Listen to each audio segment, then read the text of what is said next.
First at 6, Governor Greg Abbott late this afternoon laying out the top priorities to get Texas back on track after this week's 2 winter storms. Restoring power to homes at the top of the list, restoring water at the top as well, ensuring food supplies to Texans in need, and helping refineries get back up and running.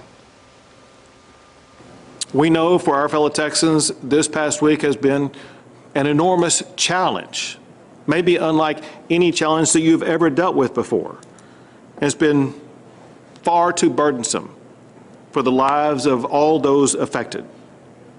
We're working around the clock, and we will continue to work around the clock to address and to meet your needs and challenges and help you overcome them and get them put behind you. And one of the biggest steps forward today, ERCOT announcing it is back to normal operations, although there are still technically at this hour 137,000 reported outages statewide. CBS 11's Jack Fink with an update.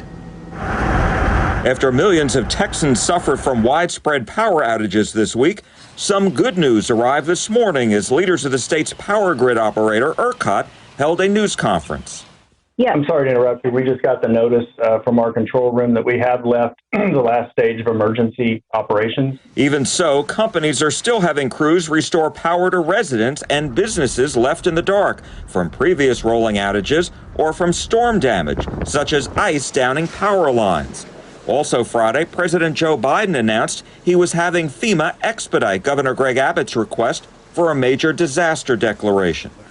And so we're going to sign that declaration once it's in front of me, and God willing, it will bring a lot of relief to a lot of Texans. He said he may visit Texas next week.